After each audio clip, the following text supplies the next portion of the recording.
எனது பெயர் அனிதா. எனக்கு 22 வயதாகிறது. நான் மிகவும் அழகாக இருப்பேன். நான் கல்லூரி படிப்பை முடித்துவிட்டு வீட்டில் இருந்தேன். என்னுடன் பிறந்தவர்கள் யாரும் கிடையாது. நான் மட்டும்தான். எனது அப்பா ஜவுளி கடை வைத்திருக்கிறார். அம்மா வீட்டில்தான் இருக்கிறார். நாங்கள் மிகவும் பணக்கார குடும்பம் எல்லாம் கிடையாது. சாதாரண வாழ்க்கையைத்தான் வாழ்ந்து வந்தோம். என்னை நல்ல இடத்தில் திருமணம் செய்து வைக்க வேண்டும் என்று என் அம்மா அப்பாவிற்கு ஆசை இருந்தது. அதே போல கல்யாண புரோக்கரிடம் எனது போட்டோவை கொடுத்து வைத்திருந்தார்கள். ஒரு நாள் புரோக்கர் எனது அப்பாவிடம் வந்து, பக்கத்து ஊரில் ஒரு வசதியான குடும்பம் உள்ளது. அங்கே ஒரு பையன் உள்ளான். அவன் தனியார் தொழிற்சாலையில் வேலை செய்கிறான். ஆனால் அந்த ஊர் முழுவதும் அவர்களுக்கு ஏகப்பட்ட சொத்து இருக்கிறது என்று கூறினார். உடனே அனிதாவுடைய அப்பா, நான் கஷ்டப்பட்டது போல தம் மகளும் கஷ்டப்படக்கூடாது என யோசித்து பார்த்து, சரி, அவர்களை பெண் பார்க்க வரச் சொல்லுங்கள் என்று புரோக்கரிடம் கூறினார். மறுநாள் மாப்பிள்ளை வீட்டிலிருந்து பெண் பார்க்க வந்தார்கள். மாப்பிள்ளை பெயர் தீபன்.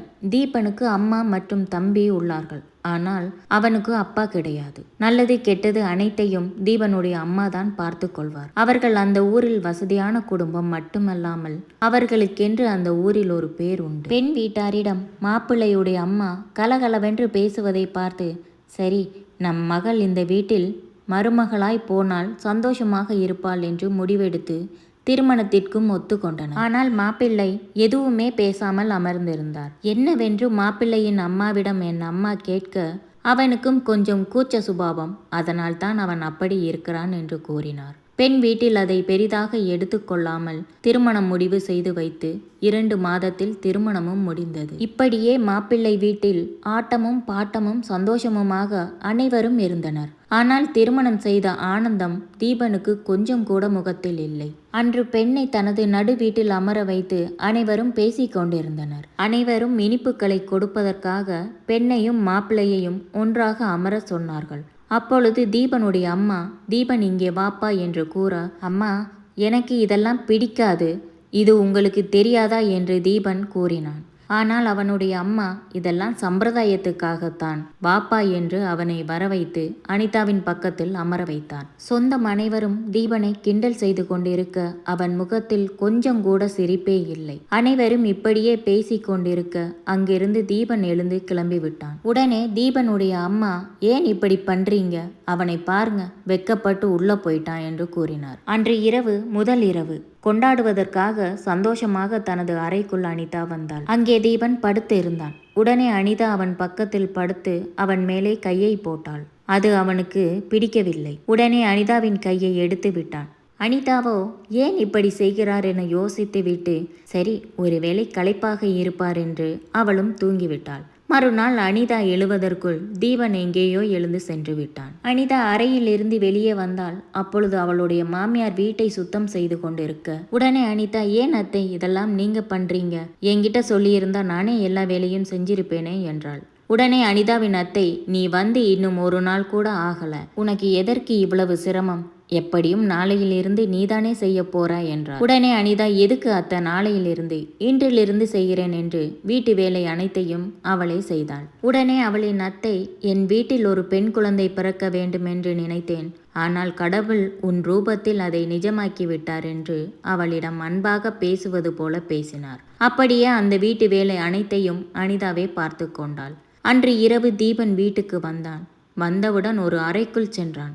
உடனே அதை பார்த்த அனிதா, இவர் ஏன் இந்த நேரத்தில் அங்கே செல்கிறார் என்று அவரை பின்தொடர்ந்து சென்றாள். அங்கே அவள் ஓரமாக நின்று பார்த்தபோது தீபன் ஒரு திருநங்கையுடன் பேசிக் கொண்டிருப்பதைக் கண்டு அதிர்ச்சி அடைந்தான். தீபன் அந்த திருநங்கையிடம் ஒரு பெட்டியை கொடுத்து அனுப்பி வைத்தான். இதை பார்த்து கொண்டிருந்த அனிதா தீபனிடம் சென்று, இவங்க ஏன் இந்த நேரத்தில் இங்க வந்தாங்க, அவங்களுக்கு என்ன கொடுத்தீங்க என்று கேட்க, உடனே தீபன் கோபப்பட்டு, உனக்கு இங்கு என்ன வேலை, அவங்க இங்க வந்தா என்ன ஆகிட போகுது, அவங்களும் மனிதர்கள் தானே, அவங்கெல்லாம் எவ்வளோ கஷ்டத்தில் வாழ்கிறாங்க தெரியுமா, அதனால தான் என் வீட்டுக்கு அப்பப்போ கூப்பிட்டு என்னுடைய பழைய பொருட்களை எல்லாம் கொடுத்து விடுவேன் என்று தீபன் கூறினான். இருந்தாலும் தீபன் என்று அனிதா கூற, தீபனுடைய அம்மா அனிதாவை கூப்பிட, இதோ வந்துவிட்டேன் என்று கூறிவிட்டு சென்று விட்டாள். இப்படியே 2 நாட்கள் போக மறுநாள் இரவு தீபன் தனது அறையில் எப்பொழுதும் போல படுத்திருந்தான். அங்கே சென்ற அனிதா தீபனை பின்பக்கமாக போய் கட்டி அணைத்தாள். உடனே தீபன் எழுந்து, என்ன ஆச்சு உனக்கு,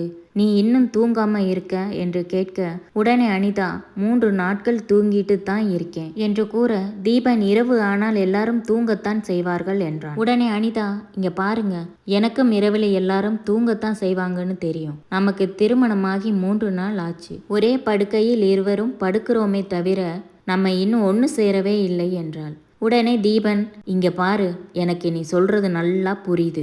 ஆனா எனக்கு இது சரின்னு படல. எனக்கு உடல்நிலை கொஞ்சம் சரியில்லை. வேலையில இருக்கிற ப்ரெஷர் வேற அதிகமா இருக்குது. கொஞ்ச நாள் பொறுத்துக்க ப்ளீஸ். இப்போ நீ தூங்கு, நானும் படுத்துக்கிறேன். தலையெல்லாம் ரொம்ப வலிக்குது என்றான். உடனே அனிதா, அட இதை முதல்லையே சொல்லியிருக்கலாம்ல. சரி, நீங்க படுத்துக்கோங்க, நான் மருந்து தேய்ச்சி விடுறேன் என்று அவனை படுக்க வைத்து மருந்து தேய்க்க ஆரம்பித்தாள். உடனே மருந்து தேய்ப்பது போல அவன் பக்கத்தில் சென்று அவனுக்கு முத்தம் கொடுப்பது போல சென்றாள். ஆனால் அவன் கோபப்பட்டு, என்னை தூங்க விடு, தயவு செய்து நீயும் தூங்கு என்று திட்டினான். உடனே அனிதா என்ன சொல்வது என்று தெரியாமல், தான் திருமணமாகி 3 நாளாகியும் நமக்கு சந்தோஷமில்லையே என்று யோசித்து கொண்டே தூங்காமல் படுத்திருந்தாள். வினோத் எப்பவும் தனது அண்ணியிடம் கலகலவென்று பேசுவான். மறுநாள் காலையில் அனிதா சாப்பாட்டை வைத்துக்கொண்டு சாப்பிடாமல் யோசித்து கொண்டிருக்க, வினோத் ஏதோ ஒரு காமெடியை சொல்லி சிரித்து கொண்டிருந்தான். ஆனால் அதை கண்டுகொள்ளாமல் அனிதா நேற்று நடந்ததை பற்றியே யோசித்து கொண்டிருந்தாள். உடனே வினோத் அனிதாவின் பக்கத்தில் வந்து, அண்ணி, நான் உங்களிடம் சொன்ன காமெடி பிடிக்கவில்லையா என்று கேட்க, இல்லை, காமெடி நல்லா இருந்துச்சு என்று அவனிடம் சிரிப்பது போல நடித்து கொண்டாள். உடனே வினோத், நீங்க ஏதோ கஷ்டத்துல இருக்கீங்க, என்ன ஆச்சுன்னு சொல்லுங்க என்று கேட்க, அதெல்லாம் ஒன்றும் இல்லப்பா என்று அனிதா கூற, இல்லை, உங்க முகமே ஏதோ காட்டி கொடுக்குது. எதுவா இருந்தாலும் என்கிட்ட சொல்லுங்க. என்னை பொறுத்த வரைக்கும் முதல்ல நாம் இருவரும் ஒரு நண்பர்கள், அதற்கு பிறகுதான் நீங்கள் என்னுடைய அண்ணி என்று கூறினான். அவன் கூறியதை கேட்டவுடன் நடந்ததை பற்றி சொல்ல வாய் எடுத்த அனிதா உடனே தனது அத்தை, அனிதா இங்கே வாமா என்று கூப்பிட, இதோ வரேன் அத்தை என்று கிளம்பிவிட்டாள். உடனே தனது அத்தையிடம், என்ன அத்தை, ஏன் கூப்பிட்டீங்க என்று கேட்க, இங்கு உள்ள வந்து பாருமா என்று தனது கையில் இருந்த ஒரு நகையை எடுத்து, இங்க பாருமா, இது பரம்பரையான நகை. இதுவரைக்கும் என்னை தவிர வேறு யாரும் போட்டதில்லை. போட்டு பாரு, எப்படி இருக்குன்னு பார்க்கலாம் என்று கூறிவிட்டு, இது இன்னையிலிருந்து உன்னுடைய பொறுப்பு, நீதான் பத்திரமாக வைத்து கொள்ள வேண்டும் என்று கூறினார். உடனே அந்த நகையை பார்த்தவுடன் அனிதாவிற்கு மிகவும் சந்தோஷமாக இருந்தது. அந்த நகை போட்டு தனது அத்தையிடம் வந்து காட்டினாள். அதை பார்த்தவுடன் வினோத் அனிதாவை பார்த்து மெய் மறந்து போனான். உடனே வினோத், அம்மா, உன் மருமகளை பார்த்து கண் வைத்து விடாதே என்று கூறினான். இப்படி 3 பேரும் பேசிக்கொண்டே சிரித்து கொண்டிருக்க அங்கு தீபன் வந்தான். உடனே வாப்பா தீபன் என்று தீபனுடைய அம்மா கூப்பிட, இங்க பாரு, உன் மனைவி நம்ம பாரம்பரிய நகையை அணிந்து இருக்கா என்று கூற, தீபன் அதை கண்டுகொள்ளாமல் தனது அம்மாவிடம், எனக்கு ஒரு முக்கியமான மீட்டிங் இருக்கு, நான் போயிட்டு காலையில் வந்துடுறேன் என்று கூறிவிட்டு சென்று விட்டான். உடனே அனிதாவிடம், நான் சொன்னால் அவன் கேட்க மாட்டான், நீயே அவனிடம் சொல் என்று அவருடைய அத்தை கூறினார். உடனே அனிதாவும், தீபன், நீங்க என் கூட இருக்கிறத விட உங்க நண்பர்கள் கூட தான் அதிக நேரம் இருக்கீங்க, என் கூடயும் கொஞ்சம் நேரத்தை ஒதுக்குங்க என்று கூற, உடனே தீபன், நான் ஒரு முக்கியமான மீட்டிங்கா வெளியே போறேன் என்று கூறிவிட்டு அவன் தனது வண்டியை எடுத்தான். உடனே அனிதா அவன் கையில் தன் கையை வைக்க, தீபன் கோபப்பட்டு, ஏய், நீ என்ன பண்ற, நான் தான் போயிட்டு காலையில வந்துடுறேன்னு சொன்னேன்ல என்று அவளை திட்டிவிட்டு அங்கிருந்து சென்று விட்டான். உடனே அனிதா கண் கலங்கியபடி நின்று கொண்டிருக்க வினோத் அவளிடம், அண்ணி, ஏதாவது பிரச்சனையா என்று கேட்க, அதெல்லாம் ஒன்றுமில்லை, ஏதோ முக்கியமான வேலையா செல்கிறாராம், வந்து விடுவாராம் என்று சொல்லிவிட்டு, சரி, நான் போய் சமையல் செய்கிறேன் என்று சென்று விட்டாள். திருமண வாழ்க்கை என்பது இருவரையும் இணைக்கக்கூடிய ஒன்று. ஆனால் தீபன் அனிதாவிடம் இருந்து விலகியே இருக்கிறார். மாமியார் மனதில் இடம் பிடித்த அனிதாவிற்கு தீபன் மனதில் மட்டும் இடம் பிடிக்க முடியவில்லை. இதற்கு காரணம் தீபனுடைய கூச்ச சுபாவத்தினாலேயா, இல்லை இவருக்கு வேற ஏதாவது பிரச்சனை இருக்குமா என்று தெரியாம அனிதா யோசித்து கொண்டிருந்தாள். இப்படியே யோசித்து கொண்டு தனது அறையில் தனியாக படுத்திருக்க வெளியே யாரோ சலங்கை கொலுசு போட்டு நடந்து செல்வது போல இருந்தது. உடனே வெளியே யார் என்று பார்க்க அங்கு யாருமே இல்லை. அவளும் பயந்து போய் நின்று கொண்டிருந்தாள். ஒரு அறையிலிருந்து சத்தம் வருவதை கேட்டு அந்த அறையை தட்டி யார் என்று கேட்க அங்கே வந்த அத்தை, என்னம்மா ஆச்சு, நீ இங்கேயே நிற்கிற என்று கேட்டார். உடனே அனிதா, அத்தை, இங்கே யாரோ இருக்காங்க என்று கூற, உடனே அவரும், இது என்னுடைய மாமியாருடைய அறை, இங்கே அவர் ஆவியா சுத்திக்கிட்டு இருக்காங்க. அவங்க நம்மளை எதுவும் பண்ண மாட்டாங்க. இரவில் இப்படித்தான் அடிக்கடி சத்தம் கேட்கும். நீ எதுவும் பயப்படாத என்று அவளை மழுப்பியது போல பேசி அனுப்பிவிட்டாள். மறுநாள் காலையில் தன் கணவன் வந்தவுடன், தீபன், நேற்று என்ன நடந்துச்சு என்று உங்களுக்கு தெரியுமா? தீபனும், அம்மா சொன்னாங்க. நல்ல வேளை உனக்கு தெரிஞ்சிருச்சு. இனிமே நீ பார்த்து இருந்துக்கோ என்று அவனும் கூறினான். உடனே அனிதா, தீபன் உங்ககிட்ட ஒரு முக்கியமான விஷயம் பேசணும் என்றாள். தீபனும், என்னவென்று சொல்லு என கூற, நீங்கள் ஏன் என்னை விட்டு விலகி போறீங்க? என் மேலே ஏதாவது கோபமா என்று கேட்க, தீபன் அதெல்லாம் ஒன்றும் இல்லை என்று கூற, நாம் இருவரும் திருமணமாகி 5 நாட்கள் ஆகிவிட்டது. ஆனால் என் பக்கத்தில் கூட உட்கார்ந்து நீங்கள் பேசியது கிடையாது. ஏன் என்று கேட்டாள். அதற்கு தீபன் பதில் ஏதும் சொல்லவில்லை. உடனே அங்கே ஒரு திருநங்கை வர அவர்களை பார்த்து, ஏன் இவங்க இங்கே திரும்பவும் வந்திருக்காங்க என்று கேட்க, தீபன், நான் தான் வர சொன்னேன் என்றார். அனிதாவும், ஏன் இவங்களை அடிக்கடி வீட்டுக்கு கூப்பிட்டுக்கிட்டு இருக்கீங்க என்றார். தீபனும், முக்கியமான வேலை இருக்கு, அதனால தான் கூப்பிட்டேன். நீ இதெல்லாம் கேட்டுட்டு இருக்காத, நீ உள்ள போ என்று அவளை மிரட்டி அனுப்பிவிட்டான். தன் வாழ்க்கையை பற்றி நினைத்து கொண்டே சமையல் அறையில் நின்று யோசித்து கொண்டே சமையல் செய்து கொண்டிருந்தாள். அப்பொழுது சமையல் என்ன ஆச்சு என்று கூட கவனிக்காமல் யோசித்து கொண்டிருக்க அனிதாவின் அத்தை வந்து, என்னம்மா ஆச்சு? உனக்கு உடம்பு எதுவும் சரியில்லையா? எதுவா இருந்தாலும் சொல்லு. தீபனுடன் ஏதாவது சண்டையா என்று கேட்க, சண்டையா இருந்தாலும் பரவாயில்லை அத்தை, ஆனால் எனக்கு திருமணம் முடிந்து இத்தனை நாள் ஆச்சு. ஆனால் எங்களுக்குள்ள கணவன் மனைவி என்ற உறவே இல்லை என்று கூற, அனிதாவின் அத்தையோ, இந்த விஷயத்தை ஏன் என்கிட்ட முன்னாடியே சொல்லலை என்று கேட்க, அனிதாவும், இந்த விஷயத்தை பற்றி நான் உங்ககிட்ட முன்னாடியே சொல்லணும்னு தான் நினச்சேன் அத்தை, ஆனால் எப்படி சொல்கிறதுன்னு தான் என்று யோசித்து கொண்டிருந்தாள் அனிதா. உடனே அனிதாவின் அத்தை, என்னம்மா சொல்கிறது? இந்த பையனுக்கு ரொம்ப கூச்ச சுபாவம். என்னை நீ நம்பு, எல்லாத்தையும் நான் சரி பண்ணுறேன் என்று அவளுக்கு ஆறுதல் சொன்னாள். அந்த ஆறுதலை கேட்டு அனிதாவும் சந்தோஷப்பட்டாள். அன்று இரவு அனிதா தூங்கி கொண்டிருக்க அவளை தொட்டு அணைக்க அவளும் தீபன் என்று நினைத்து, என்ன ஆச்சு? இன்னைக்கு வேலைக்கு போயிட்டு கொஞ்சம் நேரம் கழிச்சு தான் வருவேன்னு சொன்னீங்க, பரவாயில்லையே சீக்கிரம் வந்துட்டீங்க என்று சொல்லிக்கொண்டே திரும்பி பார்த்தாள். அங்கே வினோத் படுத்து இருப்பதை பார்த்து அதிர்ச்சி அடைந்தாள். உடனே அதிர்ச்சி அடைந்த அனிதா, நீ எப்படி என்னுடைய ரூம் வந்து படுத்திருக்க? முதல்ல வெளியே எந்திரிச்சு போ, இல்லைனா நான் அத்தையை கூப்பிடுவேன் என்று கத்தினாள். உடனே வினோத், இல்லை அண்ணி, அம்மா தான் உங்களுக்கும் அண்ணனுக்கும் இடையில சரியான உறவு நடக்கலைன்னு சொன்னாங்க என்றான். அதுக்குன்னு நீ இப்படி பண்ணுவியா? முதல்ல இங்கேருந்து எந்திரிச்சு போ என்று கத்தினாள். உடனே வினோத்தும் அங்கிருந்து கிளம்பி விட்டான். உடனே தீபனுக்கு கால் செய்தாள். ஆனால் தீபன் காலை எடுக்கவில்லை. எப்பொழுதும் அடிக்கடி அவன் அந்த தனி அறையில் தான் இருப்பான். அந்த அறையில் அனிதா போய் பார்க்க அங்கு ஒரு திருநங்கையுடன் பேசிக்கொண்டிருந்தான். அந்த திருநங்கைக்கு ஒரு போதை மருந்து கொடுத்து, தீபன் இங்கே இருந்து இதை கொண்டு போ என்று கூறினான். இதை பார்த்த அனிதாவும், ஓ, அப்ப இங்க இந்த வேலை தான் நடக்குதா என்று கூற, உடனே தீபன், உனக்கு இங்கு என்ன வேலை என்று கேட்டான். உடனே அனிதா, நீங்க இங்க போதை மருந்து கடத்தல் பண்ணிக்கிட்டு இருக்கீங்க, ஆனா உங்க தம்பி என்கிட்ட தப்பா நடக்க முயற்சி பண்றான். அதனால என்ன? உனக்கு என்ன தேவையோ அது கிடைக்குதுல்ல. அது நானா இருந்தா என்ன, என் தம்பியா இருந்தா என்ன, இதுல என்ன தப்பு இருக்கு என்று தீபன் கூறினான். உடனே அனிதாவும், உங்க மனைவி கிட்ட உங்க தம்பி தப்பா நடந்துக்கிறான், இதுல உங்களுக்கு பிரச்சனை இல்லையா என்று கூற, பின்னால் இருந்து நான் எடுத்த முடிவுதான் என்று தீபனுடைய அம்மா கூறினார். உடனே அதிர்ச்சி அடைந்த அனிதா தனது மாமியாரை பார்க்க, அனிதாவின் பக்கத்தில் வந்த மாமியார், வினோத் உங்ககிட்ட என்ன செய்தானோ அதையெல்லாம் நான் சொல்லித்தான் செஞ்சான் என்று அவளிடம் கூறினார். இதை கேட்டதும் அதிர்ச்சி அடைந்தாள் அனிதா. மாமியாரோ, அவன் உனக்கு மைத்துனன் தானே, மைத்துனனுக்கு இன்னொரு அர்த்தம் கணவன் என்று கூறினார். உடனே அனிதா, அடச்சே, இதெல்லாம் ஒரு குடும்பமா? நான் தீபனைத்தான் திருமணம் செய்து கொண்டேன், ஆனால் இங்கோ என்ன நடக்குதுன்னு எனக்கே ஒன்றும் புரியல. உடனே மாமியாரோ, மருமகளே, இங்கு சத்தமாலாம் பேசக்கூடாது, இது என்னுடைய வீடு, இங்கு நான் என்ன சொல்றேனோ அதுதான் நடக்கும். இந்த வீட்டில் நீ இருக்கணும்னா நான் சொல்ற மாதிரி தான் நடந்துக்கணும், புரிந்ததா என்றார். உடனே அனிதாவும், அப்ப சரி, இந்த வீட்டில் நீங்களே இருந்துக்கோங்க, நான் எங்கள் அம்மா வீட்டுக்கு கிளம்புறேன் என்றாள். உடனே அவளுடைய மாமியார், இந்த வீட்டுடைய பிரச்சனை இந்த வீட்டுக்குள்ள தான் இருக்கணும், வெளியில பேசக்கூடாது என்றார். உடனே உங்க வீட்டு பிரச்சனையை நீங்களே பார்த்துக்கோங்க, நான் எங்க அம்மா வீட்டுக்கு போறேன் என்று அனிதா கிளம்பினாள். உடனே அவளுடைய மாமியார் அனிதாவை அடித்து துன்புறுத்தி ஒரு அறைக்குள் போட்டு பூட்டி விட்டாள். அனிதா எவ்வளவோ அழுது கெஞ்சி பார்த்தாலும் அவளை விடவில்லை. உடனே வினோத்தை கூப்பிட்டு, அனிதா ஒத்துக்குவாளோ மாட்டாளோ, ஆனா நீ இன்றே அவளுடன் முதல் இரவை முடித்தாக வேண்டும் என்று கூறினார். உடனே வினோத்தும் சரி என்று சொல்லிவிட்டு அந்த அறைக்குள் சென்றான். அனிதா அறையில் உள்ளே அமர்ந்து அழுது கொண்டிருந்தாள். அங்கு சென்ற வினோத் அவளுக்கு பக்கத்தில் செல்ல, அனிதாவும் இது தப்பு, நீங்க என்கிட்ட இப்படியெல்லாம் நடந்துக்க கூடாது, நீங்க நான் சொல்றதை கேளுங்கள் என்று அழுதபடியே கெஞ்சினாள். தீபனுக்கு தானே என்ன திருமணம் செய்து வைத்தார்கள், தயவு செய்து என்னை இங்கிருந்து செல்ல விடுங்கள், நான் எனது அப்பா வீட்டிற்கு சென்று விடுகிறேன் என்று அவனிடம் கூற,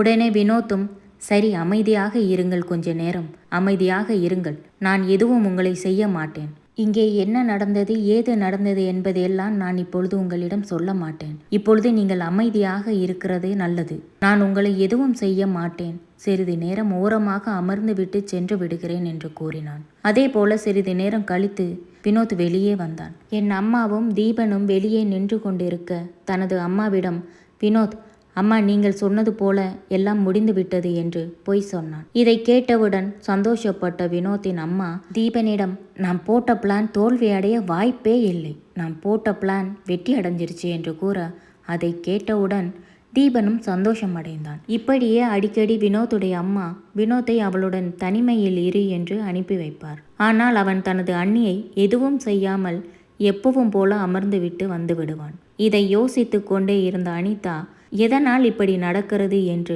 தனது வாழ்க்கையை வெறுத்து போனாள். அந்த வீட்டில் அவள் ஒரு நடைப்பிணமானாள். ஒரு நாள் அதே போல அந்த அறையில் சலங்கை சத்தம் கேட்டது. இதை கேட்ட அனிதா என்னவென்று கண்டுபிடித்தாக வேண்டும் என்று அந்த அறைக்கு பக்கத்தில் சென்று சாவி போடும் ஓட்டையில் பார்த்தாள். அங்கு தீபன் தனக்கு பிடித்த சேலையை கட்டிக்கொண்டு கொலுசு வளையல் நகை அனைத்தையும் போட்டுக்கொண்டு படுத்து கொண்டிருந்தார். இதை கண்டவுடன் அனிதாவுக்கு அதிர்ச்சியானது. தனது வாழ்க்கையே முடிந்து போனது போல தோன்றி பின்னால் வந்த அனிதாவுடைய அத்தை இவளை விட்டால் வெளியே சொல்லிவிடுவாள் என்று ஒரு சேரில் அவளை கட்டி போட்டார். அனிதாவிடம், இன்னொரு முறை கொலுசு சத்தம் கேட்டால் இங்கே போகக்கூடாது என்று சொன்னேன், எதற்காக நீ இங்கு சென்றாய் என்று மாமியார் கேட்க, உடனே அனிதாவும் இவன் ஆம்பளை கிடையாதுன்னு ஏற்கனவே ஒரு சந்தேகம் வந்துச்சு என்றார். உடனே தீபன் வந்த அனிதாவிடம், நான் ஆம்பளை இல்லை, இந்த விஷயத்துல எனக்கு எந்த வருத்தமும் இல்லை, நான் ஒரு திருநங்க, இந்த விஷயத்துல எனக்கு பெருமை தான் என்றார். உடனே அனிதா பெருமையாக இருந்தால் எதற்காக என்னை திருமணம் செய்தாய் என்று கூற, உடனே அனிதாவின் மாமியார், இந்த முடிவை நான் தான் எடுத்தேன், எங்களுடைய பரம்பரையில் எங்களது குடும்பத்திற்கு என்று ஒரு பெயர் மரியாதை உள்ளது, அதோடு இல்லாமல் என் மகன் பெயரில் ஒரு களங்கம் ஏற்பட நான் விடவே மாட்டேன் என்றார். உடனே அனிதா கோபப்பட்டு, உங்களுடைய மரியாதையை தூக்கி குப்பையில் போடுங்கள், உங்கள் மானத்தை காப்பாற்ற எதற்கு என் வாழ்க்கையை சீரழித்தீர்கள் என்று கேட்டாள். உடனே மாமியார், உன் வாழ்க்கையை நாங்கள் எங்க நாசம் பண்ணோம், இவ்வளவு சொத்து இருக்கு, இதுல நீ ராணி மாதிரி வாழலாம், வினோத் நீ கணவனாக நினைத்துக்கொள், எங்களுக்கு ஒரு குழந்தை பெற்று கொடுத்து விடு, அந்த குழந்தைக்கு தீபன் தான் அப்பா என்று சொல்லி விடுகிறேன், அதன் பிறகு எல்லாம் சரியாகிவிடும், என்னோட பேச்சை கேளு, அதன் பிறகு உனக்கு பிரச்சனை இல்லை, எங்களுக்கும் பிரச்சனை இல்லை, என்னுடைய பேச்சை கேளு என்று கூறினார். உடனே அனிதா, போதும் இதோட நிறுத்துங்க, என்னால் இப்படியெல்லாம் பண்ண முடியாது என்று அடம்பிடித்தாள். உடனே அனிதாவின் மாமியார், இவளை கட்டி போட்டாதான் இவன் நம்ம வழிக்கு வருவா என்று ஒரு சேரில் மீண்டும் அவளை கட்டி போட்டனர். உடனே வெளியில் யாரோ வருவது போல இருந்தது. தீபனுடைய அம்மா யார் என்று பார்க்க போக அனிதாவுடைய அப்பா அங்கே வந்திருந்தார். உடனே அவரும் என்ன சொல்வது என்று தெரியாமல், நீங்க எப்ப இங்க வந்தீங்க என்று கேட்க, இல்ல அனிதா எனக்கு கால் செஞ்சு இங்கே இருந்து என்னை கூட்டிட்டு போயிடுங்க என்று சொன்னாள், அதற்குத்தான் நான் என்ன ஆச்சு என்று பார்க்க வந்தேன் என்று கூறினார். உடனே தீபனுடைய அம்மா, சரி ஏன் வெளியில நிற்கிறீங்க, உள்ள வாங்க என்று கூப்பிட்டு போய் உட்கார வைத்து விட்டு உள்ளே சென்று தீபனிடம், அனிதாவுடைய அப்பா வந்திருக்காரு, அனிதாவை வர சொல்லு என்று அங்கிருந்து கூப்பிட்டார். உடனே தீபனும் அனிதாவுடைய அப்பாவை போய் சந்தித்து விட்டு, இதோ உங்களுடைய மகளை கூப்பிட்டு வரேன் என்று சொல்லிவிட்டு அனிதாவிடம் சென்று, உன் அப்பா இங்க வந்திருக்காரு, இதை பத்தி ஏதாவது நீ அவர்கிட்ட சொன்னா உன்னையும் அவரையும் கொன்னுடுவேன் என்றான். அனிதாவின் கட்டை அவிழ்த்துவிட தனது அப்பாவை கட்டி பிடித்து அழுது கொண்டிருந்தாள். உடனே அவரும் என்னம்மா ஆச்சு என்று கேட்க, ஒன்றும் இல்லப்பா, நான் நல்லா தான் இருக்கேன், உங்க ஞாபகமா இருந்துச்சு, அதனால தான் உங்களை வர சொன்னேன் என்று கூறினார். உடனே தீபனிடம், மாப்பிள்ளை அவள் எங்களுடன் இருந்ததால் இப்பொழுது கொஞ்சம் அழுகின்றாள், போக போக சரியாகிவிடும், அவளை பத்திரமாக பார்த்து கொள்ளுங்கள் என்று கூறிவிட்டு அங்கிருந்து அனிதாவுடைய அப்பா சென்று விட்டார். அவர் போனதும் அப்பா என்று அழுது கொண்டே அனிதா வாசல் வரை வந்தாள். உடனே தீபன் அவளை பிடித்து, இதுபோல் நாடகமெல்லாம் இங்கே நடக்காது என்று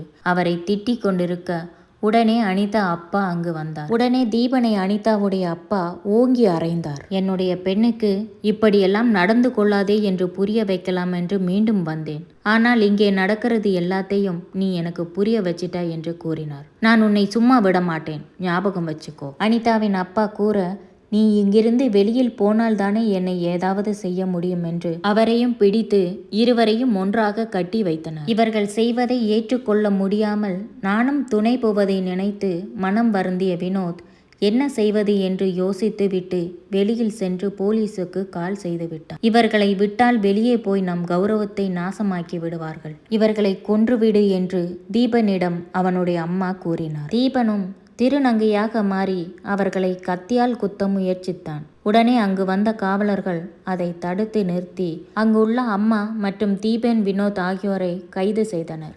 இந்த கதையோட கருத்துக்களை பற்றி கமெண்ட்ஸில் சொல்லுங்கள். அதுக்கு முன்னாடி நம்ம சேனலை சப்ஸ்கிரைப் பண்ணலைன்னா சப்ஸ்கிரைப் பண்ணிவிட்டு பக்கத்தில் இருக்க பெல் பட்டனை ப்ரெஸ் பண்ணுங்கள். மீண்டும் ஒரு நல்ல கதையோடு உங்களை நான் சந்திக்கிறேன். என்றும் உங்கள் சுலோ. பாய்.